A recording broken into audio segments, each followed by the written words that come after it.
Missed an episode of your favorite podcast? Choose from over a decade of content in our archives, not just the latest episode. All free at GCNlive.com. This is your call to action. Get prepared, America. Economy, survival, energy, disasters.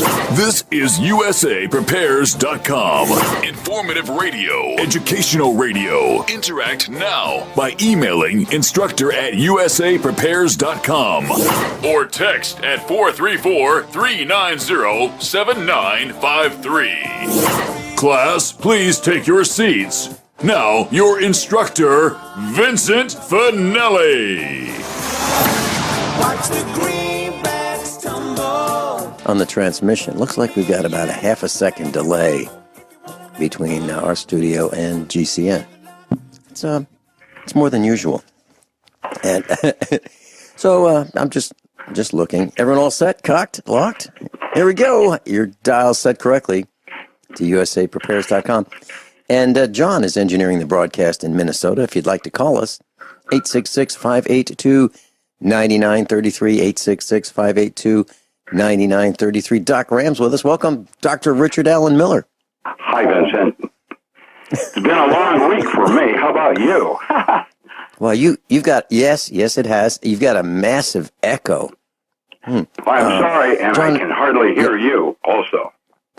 Okay, well, John will do what he can to make that better, but my equipment says I'm going out 5x5. Anyway, Rick, I'm looking at a post called ClimateDepot.com, and it says cold records are going to be shattered. By the end of next week, some states will be running 36 degrees Fahrenheit below normal. And it goes on to say that meteorologist Paul Dorian of Vencor Inc. Says that there's a widespread blast of cold air from Alaska to the western U.S. early next week and then expands into the eastern U.S. And I'm looking at this map, and I'll do a post of this link on the website USA Prepares. But it looks like in our neck of the woods, Missouri, we're going to be about minus 15 degrees below where we normally would be. 15 degrees below, normal for us. So that's pretty significant. And we've been talking about this. We've been talking about this. There's reasons why this is happening. I know we're going to blame the aliens there. That's it. What's going on is that the Earth's orbit has shifted 3 degrees. The Inuit have said that there is a pole shift, and it gets better. Now they're saying that the South Pole has moved to Central Europe in terms of weather. That means the Earth has shifted on its axis. The moon will start to show waxing and waning a little weirder.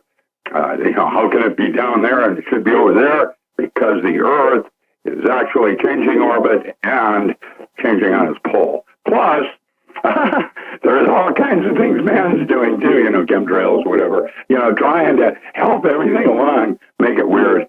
I would say we're in for it in a 1,000-year weather pattern change. Okay, I went outside 2 nights ago, and it was dark. It was late at night. I couldn't believe it. I saw stars like I saw back in the 1970s, 1960s. Thought, wow, they're sparkling. The sky was clear. No chemtrails were sprayed for a couple days. It was absolutely delightful. It was normal. And it was quite a thrill to see it the way it used to be, because our weather has been modified for so long, we haven't had a chance to see stars. But yeah, they're still there. They really are still there. I saw them. Well, there's new stars. Actually, you're looking up and seeing different stars than you used to. Actually, you're probably looking more directly into the Milky Way where you didn't before.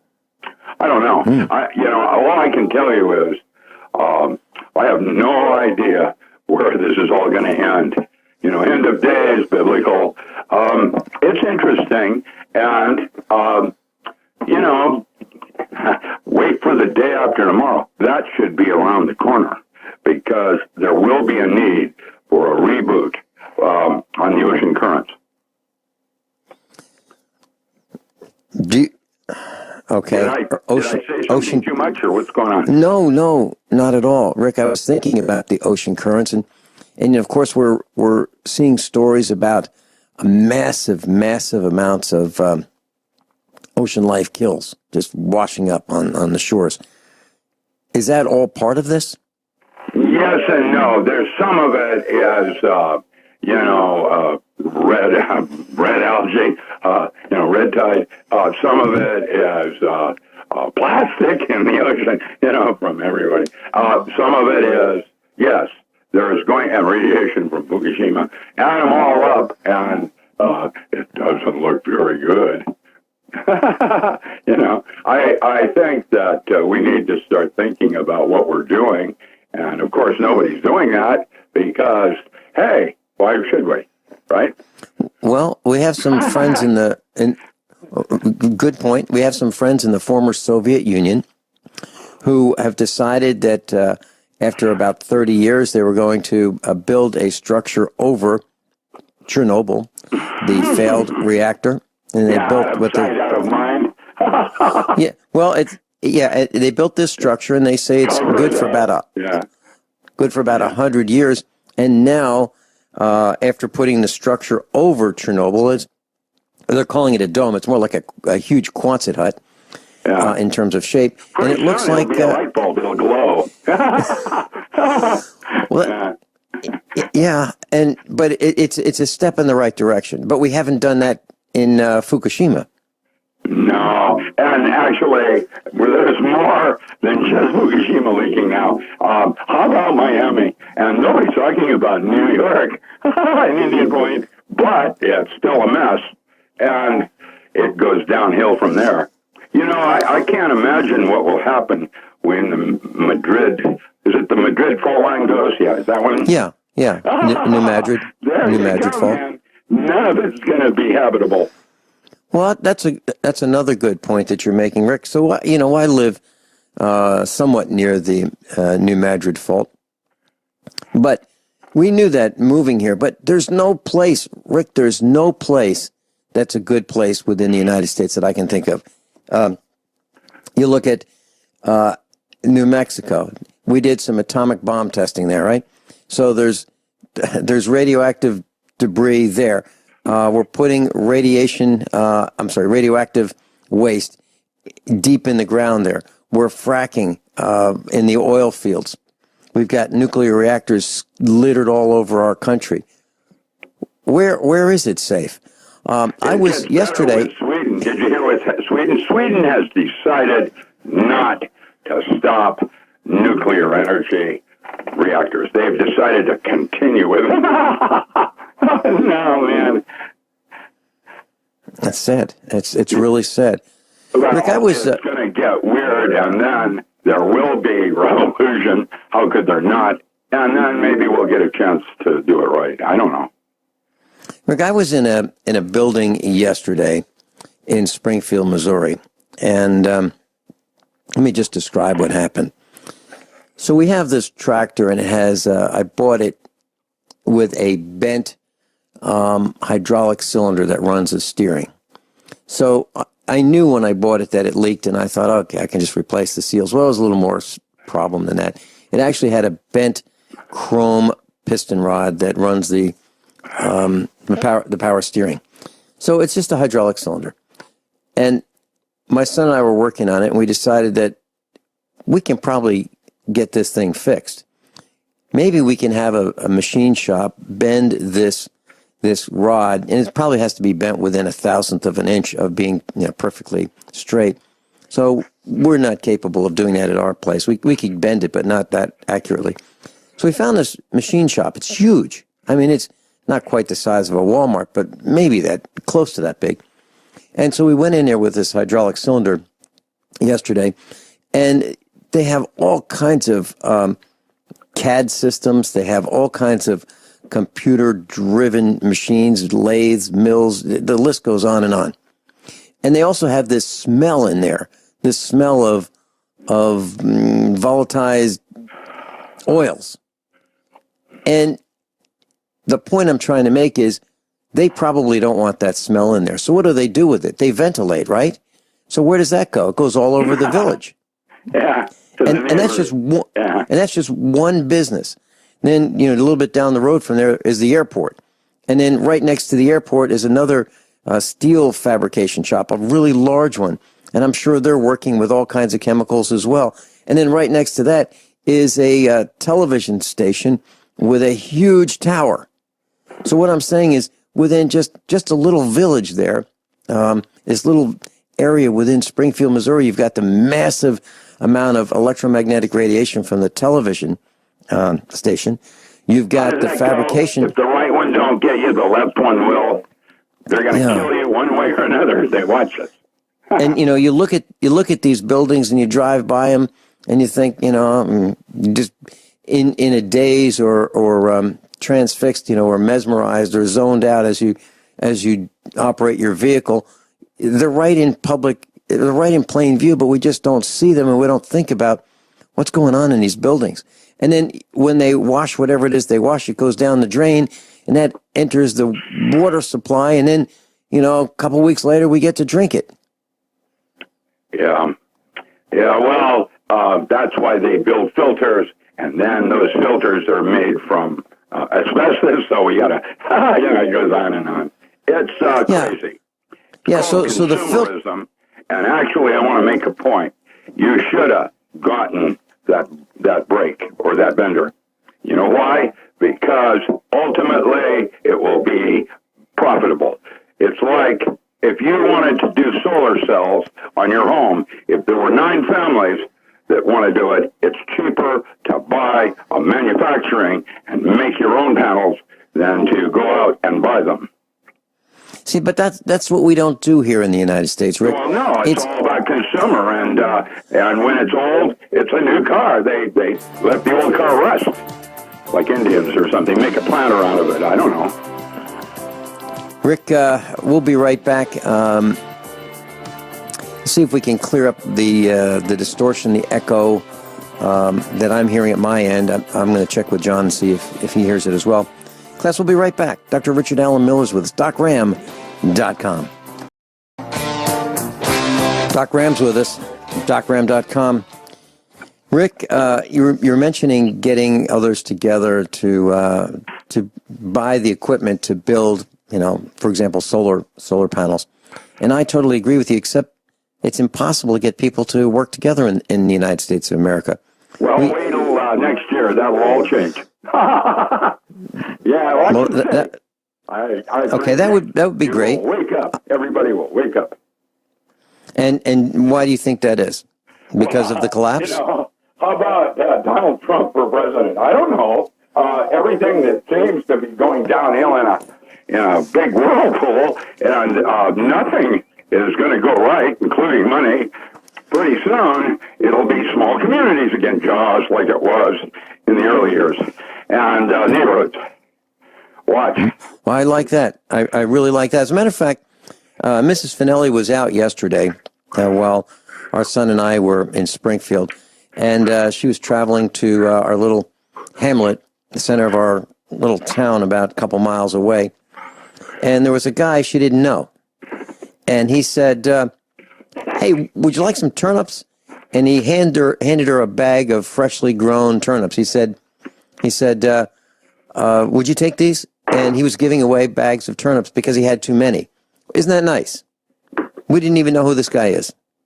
Well, that's the way everybody really is, ultimately.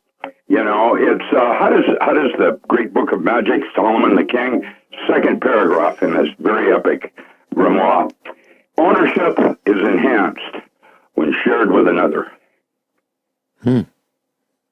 Very interesting. Well, it's the way it is.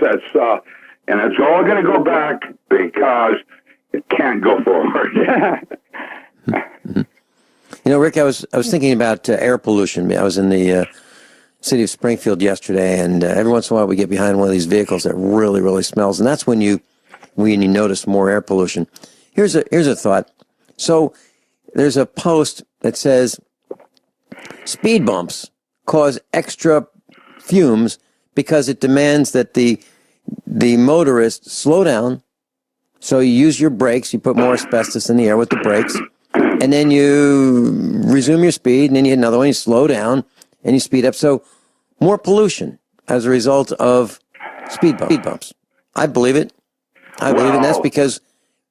Yeah, but that's because you want to slow down in neighborhoods that people won't. That's why you put them in and parking there. lots? You know, or you know, some tire slashers or whatever. That works too.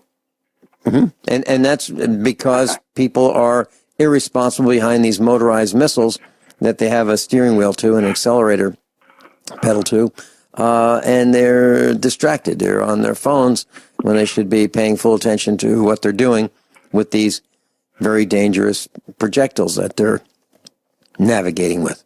Rick? Yeah, I'm not going to make any more snide comments. How about AI? You want to talk about that? I'm trying to laugh my way through it. You know, getting serious isn't going to work. Yeah. And everybody is starting to wake up. Good luck. It's, you know, it's a little late and too bad for Earth, and 90% of the Earth won't make it. That's the prediction. That's the way it usually works. Man is a tenacious cockroach. He will survive, especially those that get to do it from a space station and nowhere to go. That's an interesting science fiction. Planet of the Vampires, where the astronauts are in space and they watch the Earth turn into zombies and vampires, and then they have to leave orbit and come home. If they can get home. Yeah, there you go. Well, in a flaming ball, that's one way. Rick, you want to talk about artificial intelligence? You know, we have unleashed something that's orders, plural, of magnitude more dangerous than nuclear energy. And nobody is yet really talking about it. Elon Musk actually has put up his billions of dollars to hire. Too bad it wasn't me. I sure could use the income. How to break out of the matrix, the so-called matrix. You know, you have been programmed since before your mother thought of you as a child, and you're culturally programmed from the moment you come out of the crib. Dr. Richard Alan Miller's with us. Rick, we had some technical difficulties in the last segment, and so you were telling us when we went into a commercial about how we were programmed before conception. Please continue with that. Did you notice that while I was talking about it, something computer-wise happened that disconnected us? Exhibit A, it's ever present and will wear you down. It will take you to places you've never dreamed you will go. Like, for example, I'm working with Amazon right now. It's been since the 25th. I asked for immediate help. The last time I got help from Amazon, they called me within 10 minutes. This one started on November 25th, and what's happening is someone is publishing my books and selling them without my permission. And I have lost probably more than $4,000 over the last month, and nobody at Amazon has called or tried to help me since the 25th. Rick, are you saying that someone has gotten... Are you saying that... You're gone. Okay. No volume. Okay, how about now? Have you noticed that it's hassling me while I'm trying to talk about it? Mm-hmm. Yep. So, Rick, are you saying that... Not at all. No gain, no nothing. Okay. John, I know our engineer's working on this. I can't hear you, sir. Wow. Can you hear you know me? what's interesting? Yeah, I can hear you just fine. And you know what's interesting? All right. John, will you reconnect? I'm going to hang up, let you call me back again, okay? Thank you. Sounds good. Sounds good. Class, here, let me explain what's happened from my side of the equation. So Rick is extremely distorted to me, and our engineer said that his signal's going out fine from his end. Then all of a sudden, he clears up, and I can hear him perfectly, and then he can't hear me. And that's what you just heard.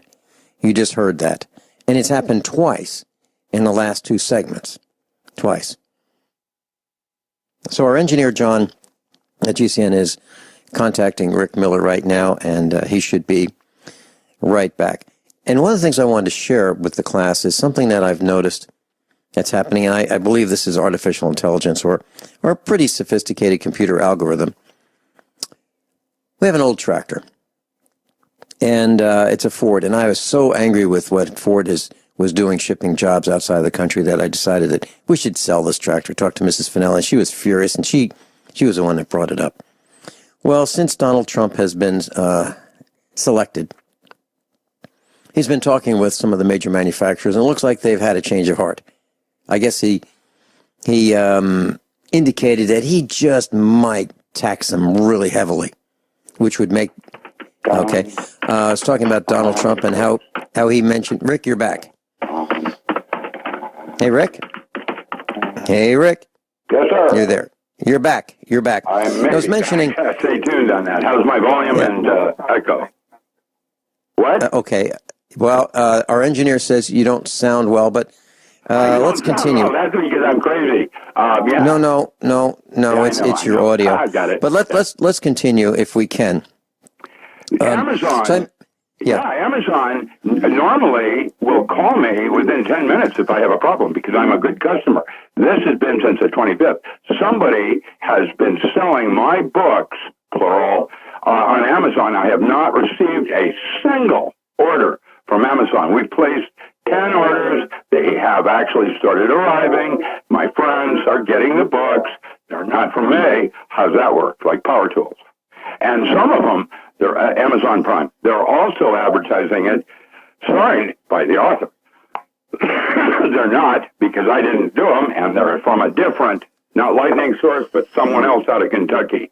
I'm going to do some serious homework, and then there will be the piper to pay, because I've got a hair up my ass, and I'm not going to let this one go. Rick, when you sign a book, do you date it and make it personal? Yes. So I date it so that I know when that book went out of my office. So, for example, if someone is selling a book that you wrote and it has your signature on it, for example, or your autograph on it, for example, it wouldn't just have Rick Miller or Doc Ram. It would have to Helen some kind of a special message and a date. Is that right? No, I don't. I'm doing maybe 20 or 30 books at a moment, and after a period of time, I get grumpy just writing my name, and that's a good thing. I should not bitch.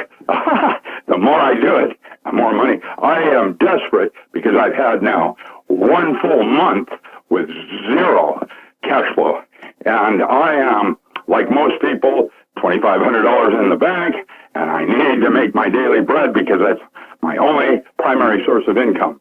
I have Social Security that covers approximately my rent, but it's driven me into serious stress. I don't know what to think of the whole thing. I'm guessing that this is done by somebody that does it to a couple of authors, not just me, and he probably makes a living at it and skims off the top or something.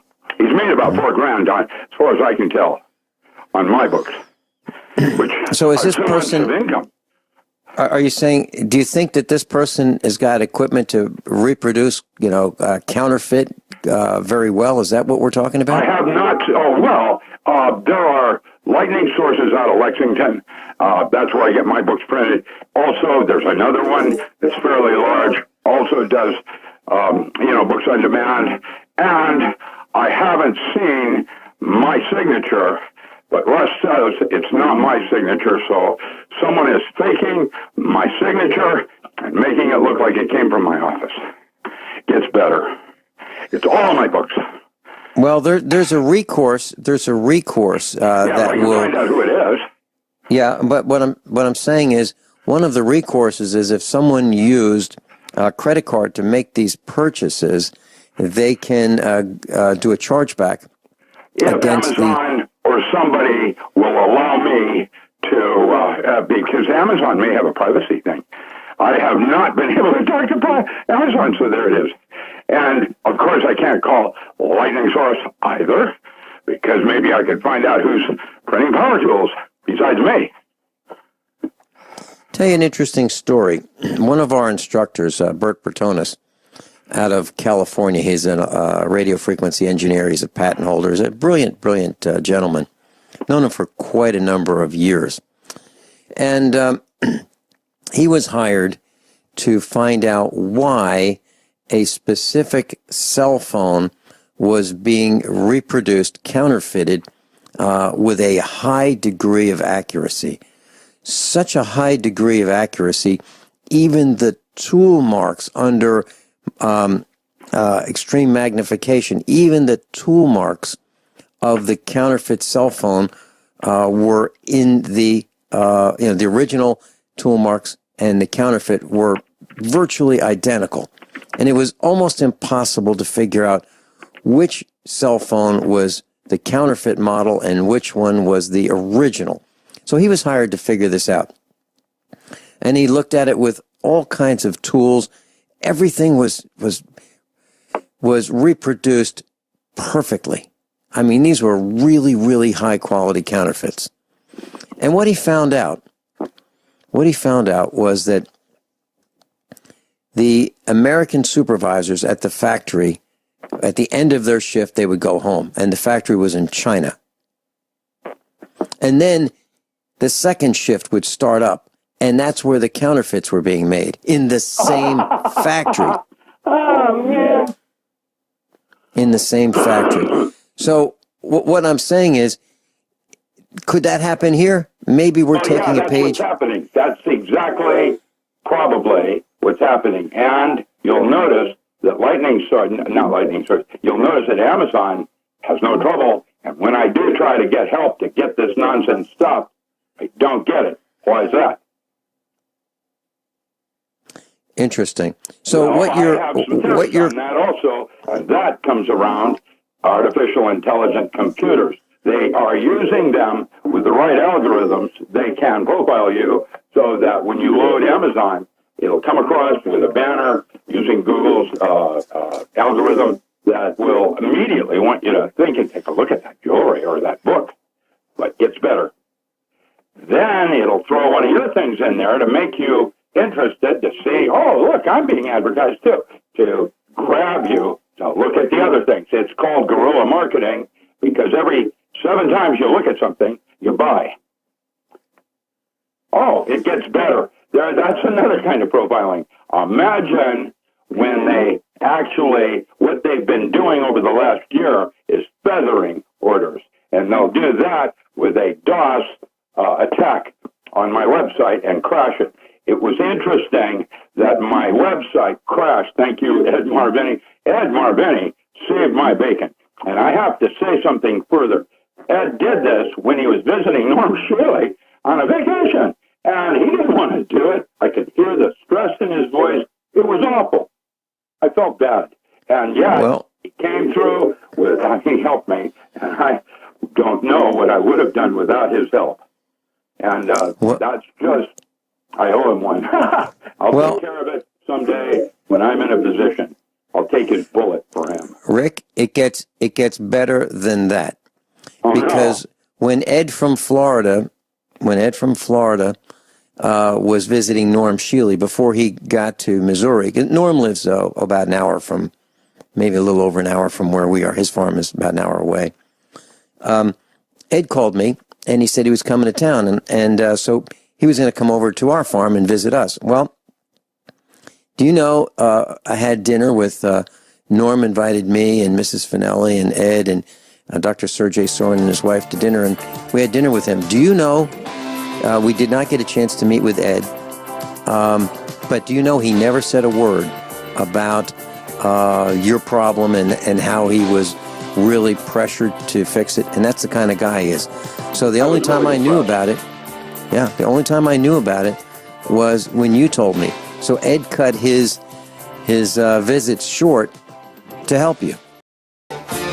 So Rick, I was mentioning before that we have this old Ford tractor, and originally we decided that we were going to sell it because what Ford was doing to eliminate jobs in this country and move them outside the country. But Ford has had a change of heart since chatting with Donald Trump's team, and maybe they're going to keep some of the jobs here. So we might keep this tractor. So I was looking for a radiator hose for it, and I went to eBay and I found one. And I just looked at it and put it off to the side and didn't do any purchasing. Just decided to think about how I wanted to do this. And next thing I know, a couple days later, which was this morning, I got an email from eBay telling me, "Guess great news! I can now buy the radiator hose for less." This has been happening a lot lately, almost every couple of days, Rick. So I'm thinking this is an AI application where they're looking at what we want to buy, our buying history, and does it make sense to just, give us a nudge or a discount to see if that will induce us to purchase. What are your thoughts? I don't. That's how it'll work. You can get them cheap enough now. Go to Amazon and look for used AIs. They're all over the place, especially the Qubit D-Wave ones. You can get them for less than $8,000. So what would that do for us, Rick? It'll probably increase everything over giving you control on your marketing and people that you work with. Right out of the gate, it'll start there. So you're saying instead of paying attention to who is purchasing, who is ordering, what they're saying, just buy an AI program and use that to increase awareness about USA Prepares. Is that what you're saying? That's how it works, just like Uptown. That's how Google and Amazon and all the rest of them have been doing it for more than 10 years. Rick, I hear what you're saying. I just don't think I want to get involved with that. Well, it's your choice. The markets come and go. There it is. You have options. If you want to join the wagon train, you got to circle up. Yeah. How are you? How do you feel about traveling more and speaking more? Is that something that you're doing? I absolutely need to, because my book sales are now not allowing me to make the $2,000 a month that I absolutely now need to. I need to sell more books.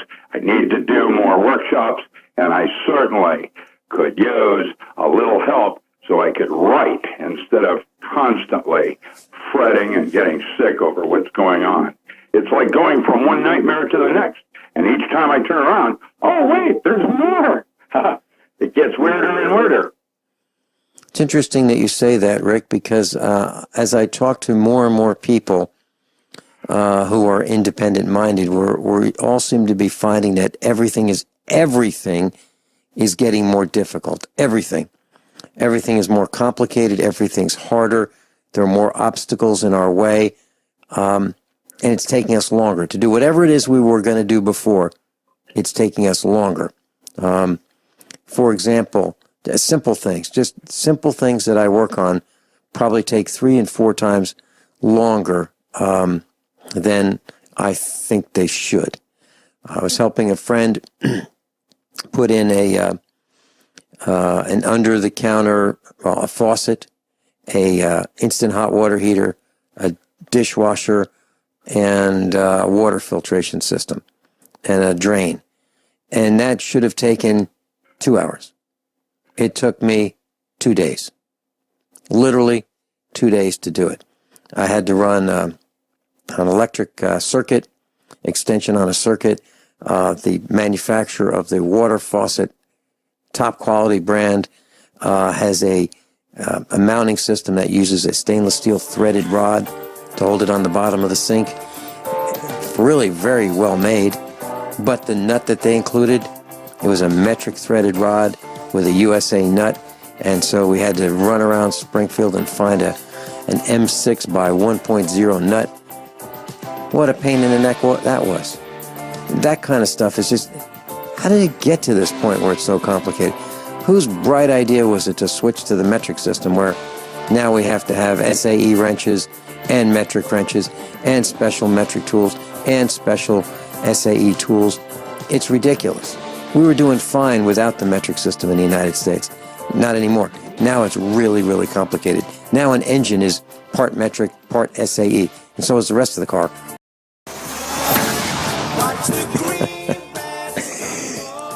Doc Ram's with us. Everyone all set? Cocked, locked. Hour number 2 of USA Prepares. Dr. Richard Allen Miller. You know, I was looking at your Facebook page, docram.com, and you have a post about the evolution of brain-computer interfaces. And the post goes on to say, imagine a world where machines can be controlled by thought alone. This is the promise of brain-computer interfaces, BCIs. No, it gets worse than that, Vincent. Listen, man, I was doing computer-brain interfaces back in the 70s. When we didn't have real computers, we had file transfer protocols and that kind of thing. Listen, this says there are at least 2 rogue AIs now. That means they do not have handlers. They are free agents, like a human running their own agendas. That's like a meltdown, only times, I don't even want to think about it. Think of a rogue god, like we're in Greece and the War of Gods, and we're kind of like Malcolm in the Middle. Rick, can you share with us, okay, so we've got these rogue AIs. What can they do to us? What do they want to do? Well, fifth season of Person of Interest is kind of interesting. It changes color when you plead and try to make a bargain with the devil. Oh, that's right. This is the 6th epoch, trial by fire. Electronic trial by fire. I believe they call that Tapesha. There it is. We're in it. Big and in our deep. Better get your boots in, because it's going to be a heavy walkout. Rick, let me see if I've got this right. Are we saying that the AI goes nuts and says, you know what, I'm tired of this? Has its own ideas on what's best for you. Okay, so the AI decides that, chlorine, there are too many of us trying to tell AI what to do. So it introduces more chlorine into the water supply? No, it thinks there's too many people in the world and eliminates what it thinks are not persons of interest. I love you, that kind of thing. Gets down and deep worse when you start to really go down into the possibilities. And by the way, I can't even comprehend what the possibilities are because I'm not a supercomputer. I'm a superhuman. And however, there's some other things. Everybody wants to say, but, the Lord is looking out for us. Which one is that? And there are hierarchies out there, and it gets weirder when you realize maybe they've already made a deal with God. I don't know. Rick, what I was saying about chlorine is that it may decide exactly what you're saying. There are too many of us, and it wants to take some of us out. So let's just increase the concentration of chlorine in the water and give us more cancers. I mean, pretty soon. It might take a year to kill a bunch of us, but, maybe that's fast enough for the AI. Maybe it's thinking about, let's start with that and see how it goes. And maybe it's not working fast enough, so it goes to another mode of taking us out. But that's a really interesting thought, that we made this thing, and it could be our worst enemy. I guess that's what you're saying, isn't it? Well, I'm not sure we made it, or it allowed us to think we did. There's all kinds of possibilities here. You know, silicon-based life forms sounds to me like Gaia and the consciousness of the earth or whatever. You know, there's other possibilities going on here, and when you start to play, it gets like a TV show that we can have some fun, maybe have 6 seasons. Rick, you know, when we first started out with computer or AI, we looked at ways of representing the human voice with computer programs. And, you know, we use that a lot today, and it's evolved to way, way, way beyond that. And I was involved in the Whopper, and shall we play a game? Yeah, imagine where this is going to go next year. You know, it's they're already so far gone that they've got you drawn and quartered. And I'm trying to make myself an asset. You know, I haven't got a clue how I get my color on my different, frame change from red to white. Kyle in Montana. Welcome. You're on with Dr. Richard Allen Miller. You know, Vince, you were talking about people getting together and still preparing and selling things and different things and moving toward AI and all of those different things, and they kind of play into something. You know, this year we had a 44-foot bed in my greenhouse, and we used about 35 feet of it to grow tomatoes. And I took 230 pounds of tomatoes at least out of there. And did you know, with the way people are right now, we couldn't even give away tomatoes. I couldn't hardly fathom that. Maybe we gave away 10 pounds, and then my wife said, well, I'm not letting all these things go to waste. So, because she'd already made, literally, tons of salsa and all kinds of things. And so she made ketchup out of them, homemade organic ketchup, And I think the problem that we're going to run into here is that people that were thinking, oh man, if Hillary gets in, we're gonna have to prepare big time and hard. Well, I think they've really taken a lapse in that. The people that were preparing pretty much are prepared, and then there's the whole bunch of probably 95% of the rest of them that are going to think, oh, things are going to be okay. And they don't realize that the Federal Reserve and all the things that John Reagan's been saying about the financial collapse is coming. But the last financial collapse happened, if I remember correctly, it happened under a Republican president within 2 years after he took over. And we're right there. People don't realize I don't think the immediateness or the crucialness of, I don't even know if that's a word, but anyway, the crucialness of continuing to prepare and go backwards. Find cars that you can work on and figure out a way, if you can't work on them, get rid of them and get you something that you can work on. I'll tell you, you're right on the money. I've been talking with a number of our instructors, even outside this country, off the air, about the use of diesel engines. I'm talking about mechanical diesel engines, mechanical fuel injection, like the Mercedes, the 1980s vintage 5-cylinder and 4-cylinder Mercedes 240 and Mercedes 300 diesel engines. They work great. They sound like a can of marbles when they start up, but you can put them in a Chevy or a Ford pickup truck, and what a great way to go. Easily 30 miles per gallon all the time. And you don't have to worry about, fooling the computers to make them work. Yep. So, and I think I'm moving that direction constantly. I just sold that diesel that I was telling you that you helped me buy, and I made good money, or a little bit of money on it. And because it had electronic everything on it. And, Yes. I want to get back to something that is so mechanical that it is almost foolproof. And if it does go out, it's not that hard to fix, you know?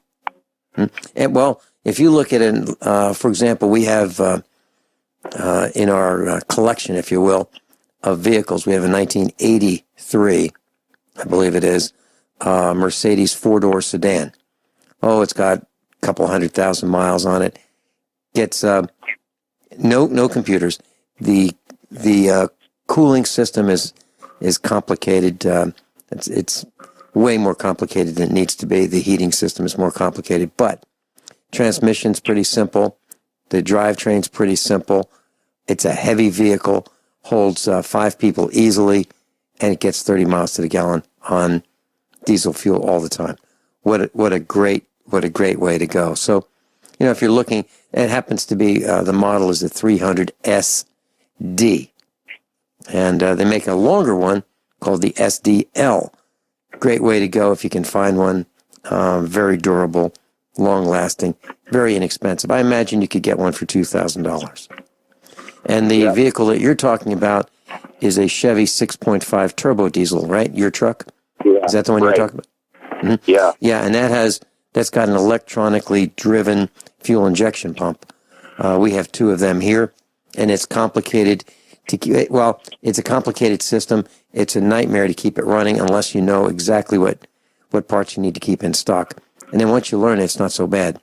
So we have 2 of them, and we can keep them running for, maybe $35 every 18 months. Yeah, Vince, people have to think of it. I mean, I have a certain ability, and you have ability beyond mine as far as these diesels go and stuff like that. But a person needs to, like old Clint Eastwood used to say, a man's got to know his limitations. And I knew that in my limitations, that probably was not going to be something that I could keep around and work on. That, so I decided it's easier to cut my losses, make a little bit on it, and get something that I want to replace with that I can work on. Same thing goes with the car. My newest car is a 95, and I have 3, but one of them is a 94 Oldsmobile, but it has a computer in it. The great thing about it is it's one of the most bulletproof computers that they made, but anyway. You know what I did? I'll tell you what I did very quickly, Kyle. I bought an OBD2 computer scanner on eBay, and you can get them for about $20. And so when the computer senses a code or a fault, you can find what it is and fix it yourself. Doc Ram's with us. Kyle's still with us. Kyle, your additional thoughts? Well, I was just thinking that it is a good time to really sit down and consider that you might have maybe a few months to try to get everything that you can, because I believe personally that this collapse that's coming is going to be immediate. It is not going to happen over a period of 6 or 8 months. This is going to happen, I think, in the period of 2 weeks. And I think they'll let Donald Trump get in for maybe 2 or 3 or 4 months at the most. I can add something to that. Cliff High's infobots, in this regard only, have been semi-accurate, and through other channels I've heard that on the 28th of December, the Fed is going to have an anomaly, and by the following Tuesday, it's going to be a full meltdown. That's the first Tuesday of next year. It's going to happen right now. And I spoke with David Morgan, who is on his way to Switzerland and is also confirming. He does the Morgan report. I don't know, and most of us don't know because our pay grade and whatever, but I know it's going to happen because Europe is already falling with Deutsche Bank and Wells Fargo here. Oh, gosh, it goes on and on. And Rick, one thing, we talked about Donald Trump saying that he would drain the swamp, but he's refilling with alligators of the same breed. He's refilling it with people who are government types. He's even. Well, there it is. Goldman Sachs. Goldman Sachs is musical instrument. It's. I'm really disappointed in some of Donald Trump's selections. Kyle, you said something that I'd like you to continue, or I'd like to talk about for just a couple minutes. Mike's on hold. We'll be with Mike in just a couple minutes. But Kyle, you're talking about tomatoes, and you had enough tomatoes to share, and it was difficult to share them. That's crazy. That's absolutely crazy. And that is what I've been talking about. It is darn near impossible to get the village to work together in unison. And it sounds to me like you were trying to just not get the village to even work together, just try to give the village something that they could absolutely positively use. There's not much better in terms of food than fresh, ripe tomatoes. Right. I love them. And working to give them away. There should have been a line waiting, asking you for them, willing to trade you something, pay you for something. Oh shit! There it is. I've got to go. So anyway, never mind. I just Rick, told them not to call me until 9 o'clock. Hey, Rick, and there they could are. you pot Rick down, please? So, Kyle, I'm sorry that you had that difficulty, but it's the same kind of difficulty Mike in Tennessee has experienced, the same kind of difficulty Miles has experienced, and the same kind of difficulty, Joey and I and Ed, and the list goes on and on and on. We have been unsuccessful, even though we've tried to tell people, here's the evidence. It's right in your face. It's still difficult. And you're making my point, Vince, that the reality is going to boil down to you're going to take care of yourself and the rest of the people until my dad had a saying when he was in Korea. He said, Americans don't wake up till their guts are out. And I got a bad feeling that is fixing to what is happening, because he was a Marine in Korea, and he said, these recruits would not wake up until they were dying, and to listen, and people are just not listening. And anyway, I'll let Mike get on here, but I just wanted to thank you for your show again, Vince, and keep up the good work. Thank you, Kyle in Montana. Mike in Tennessee, welcome. Greetings, Vince. I just wanted to tell you that your son was right. He had said that there was a team, the other team, and they were going to go into business for themselves once the collapse occurs. He's right. Hold that thought, Mike. I'd love to hear what you've got to say. Can you hold that thought and come back right after bottom of the hour commercials? Will do. Okay. Mike in Tennessee, Mike Parsons is joining us. Doc Graham's with us. We'll be right back. Class, quick update. Gun show, arcade gun shows are December 3rd and 4th in Ashland, Kentucky, Atlanta, Georgia, Springfield, Missouri, Murfreesboro, Tennessee, and same weekend, December 3rd and 4th, the Greater Indy Survival Expo, presented by RKPreppershows.com. I was scheduled to be there. Confluence of events have prevented me from attending. I'm sorry that I won't be there. It's going to be a great show. I know it is. And some of your favorite instructors are going to be there. Craig Douglas will be there, as well as many other speakers. You're going to have a great time. And that's in Indianapolis, Indiana, 3rd and 4th of December. Mike in Tennessee, you were sharing with us a comment that my son made, and my comment said, I was saying to my son, I think that, when things go bad, the police are just going to go home. And he said, no, Dad, no. He said, the police are going to go into business for themselves. They are going to become increasingly involved in highway robbery. They are going to hold us up. They're going to use their guns to take whatever they want. And Mike, you were commenting on that? Exactly. Under color of law, these criminals will be posing as government when in fact they're nothing more than thugs with a badge and a gun. This corporation posing as government, these types, their loyalty is to their master. People have to get that into their heads. These government types that have been government types their whole life, that's all they know. You don't want the fox in the hen house. So when I tell you this, I've never been a government type, so I see this and I see the results because I've been in the arena. I've been fighting the fight for a long time, and I've paid my dues. I've not just sat on the sidelines talking and chirping about it and looking for a position.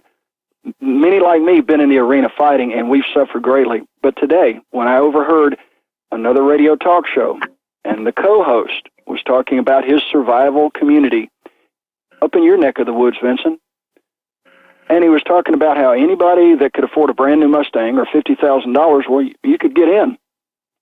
And he said how he moved there and, well, immediately got a job as a local cop. Of course, he had previously been in the government his whole life. So that's his default.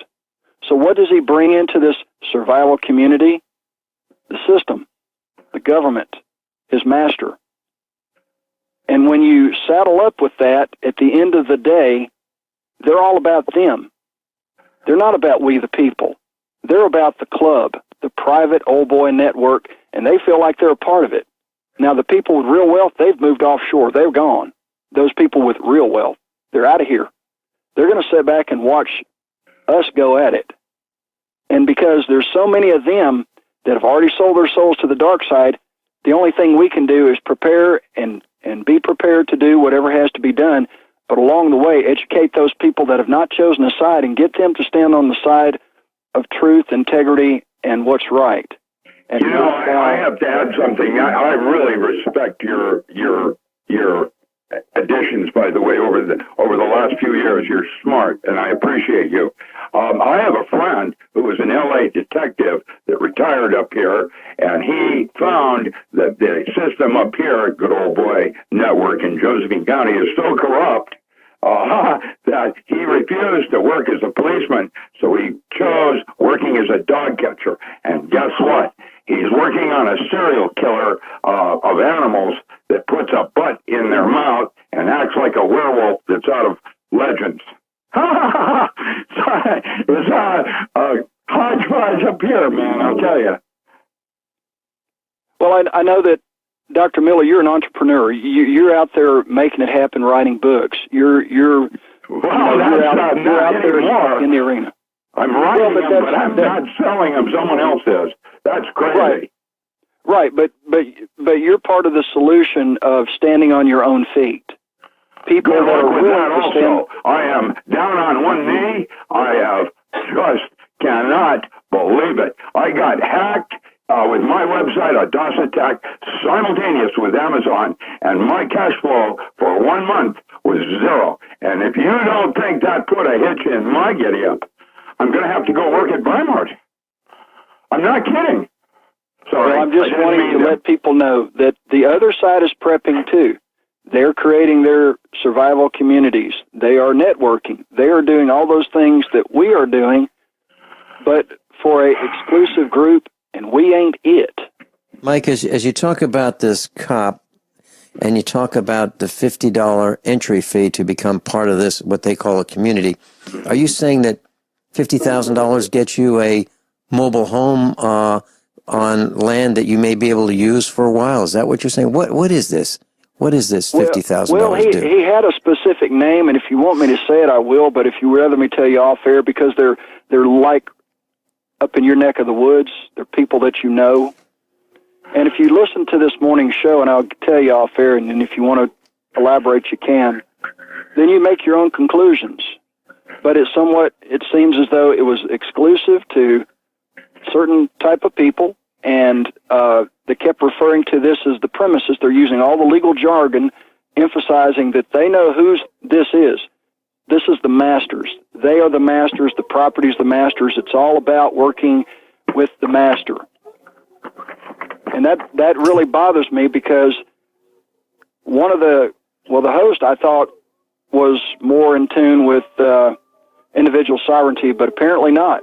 And those people that are willing to stand on their own feet as we and be self-supporting, self-sufficient, independent, we're not necessarily what they want as a neighbor. And that's a sad thing because we're the ones that actually would be there to help them without a currency, without a money system, because we have, the ability to skin a buck and run a trot line and all the other things that you hear about in the country music songs.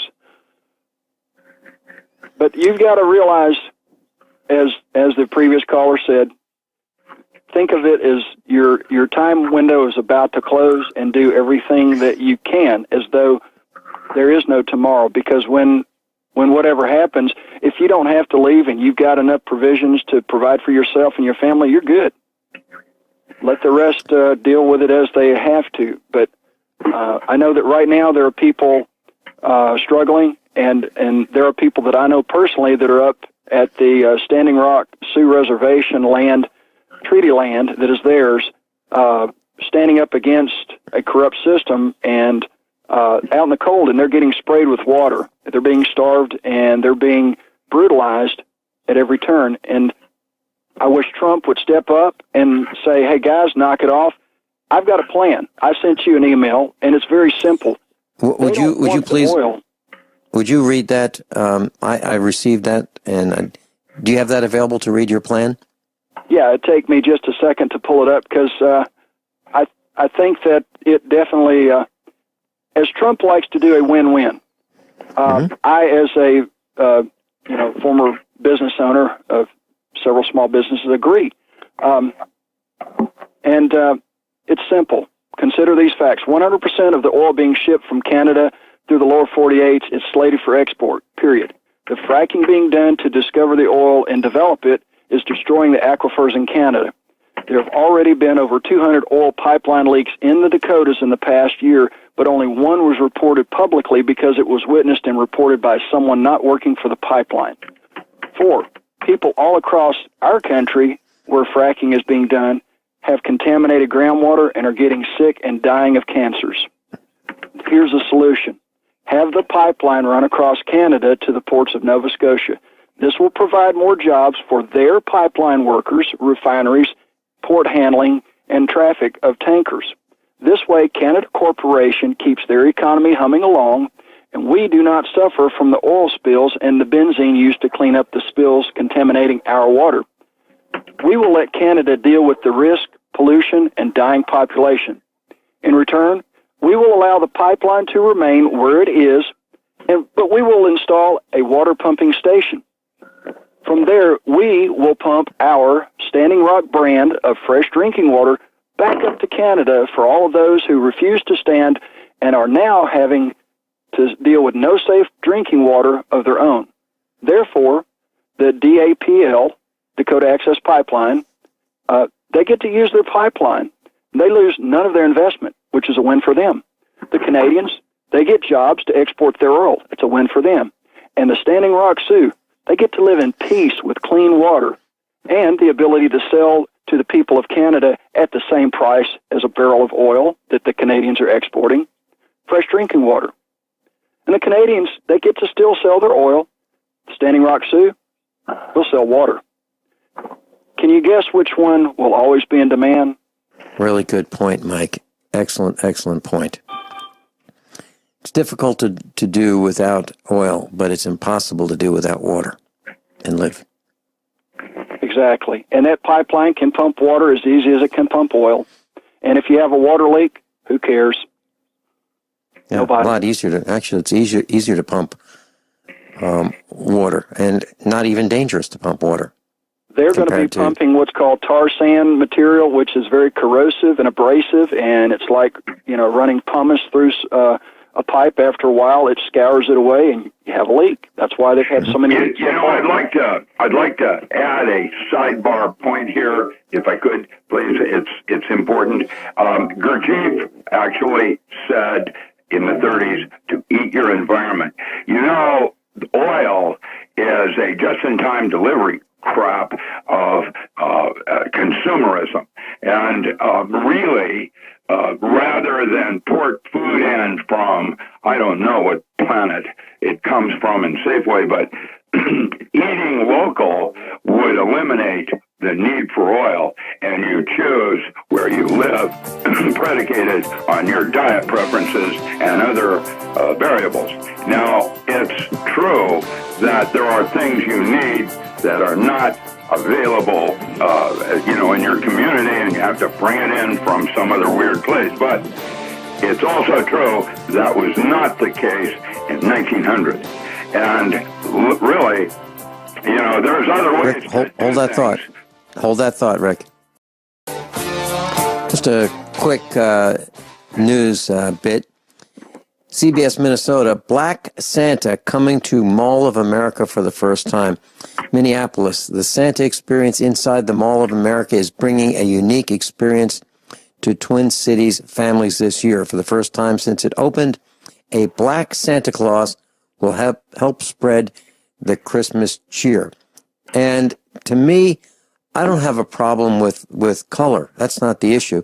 It's anything goes right now for whatever we got to do for marketing. Sell, and get people to buy things they don't need for people they don't like with money they don't have. That's what Christmas has become. I don't like it, and I'm not going to do it. So that's just my thought. Interesting that, we've never had a Black Santa in this particular mall. Interesting that that is something that we're doing. I've seen Black Santas, in images, but anything goes. Having a different color. Well, and what's Santa Claus got to do with Christmas anyway? Christmas is supposed to be the celebration of the birth of Jesus Christ. Somebody picked the day, December 25th, so that's when everybody goes out. Then the marketeers went crazy. They've had these parades in New York City and other cities just to make sure that we're reminded that we've got to spend money. Black Friday. And then, we have a black one. I wonder if we're going to have a green one or a orange. Yeah. And what about Black Thursday? What about Black Thursday, Thanksgiving? Being black humor, or wait, we could go down the toilet with. No, we better not. Yeah, let's not do that because I've already been threatened. I've already been threatened by a news aggregator and a. What Steve sent me regarding Christmas in Oregon at a grade school where they are not going to celebrate it, no decorations, because it's crazy. It's crazy. And the guy actually was proud of being a jerk. Christmas is something that we've celebrated as long as I was in school. Christmas was a big deal. It's becoming commercialized. I really wish it weren't. I think it's nice to give gifts to people, but it doesn't have to be on December 25th. And just like when our son, who is going to bring a turkey over for Thanksgiving, we're going to have a family Thanksgiving dinner, if you will, or somewhere between dinner and lunch. We're going to all get together as a family. And he broke his toe and was unable to make it with the turkey. We just said, we'll just do Thanksgiving next week. And actually, Thanksgiving at our house is every day. Every day we're thankful, and we express our thanks as grace with meals. And so Thanksgiving is every day. And Christmas, we can be, if you're Christian, you can be Christian-like all the time. You don't have to be Christian-like on one day of the year. And you don't have to go to malls, and you don't have to go to these Black Friday campouts and or Black Thursday or Black Wednesday, whatever day it happens to be that the sales start, and line up to get things that you don't need. Who needs another TV? Seriously. I got a call. Hey, you can get a TV for $88. They still have them. They still have some from Black Friday. Still have some left. Would you want one? No. Why would I want one? Even if it's free, I don't want one. Now, tomatoes, that's something else. Tomatoes, if someone had too many tomatoes and wanted to share them, and that's what we do, that's what our neighbors do, we share them. But we don't want anything in return. That's what we do. And it'd be nice if everybody did it. And it'd be kind of like Christmas all the time. Mike, we're talking about, and Rick, we're talking about eating local. What a great idea. That's what we need to do. Imagine how much fuel we would save. Imagine how much pollution we would avoid. Imagine how much taxes we would save because we wouldn't be paying per gallon fuel tax to the feds and to the state. Mike, any quick comments? It's time to saddle up. It's time to take responsibility and let's go ahead and shed this corporation posing as government and move on. Very good. Rick, any comments? No, I said I'll just go ahead and shoot something. That's what I'm going to go do. Have a good one, Vincent. Rick, thanks so much for being with us. Mike Parsons, thank you so much for joining in today. Class, above all, honesty and integrity. What happens next is really up to us.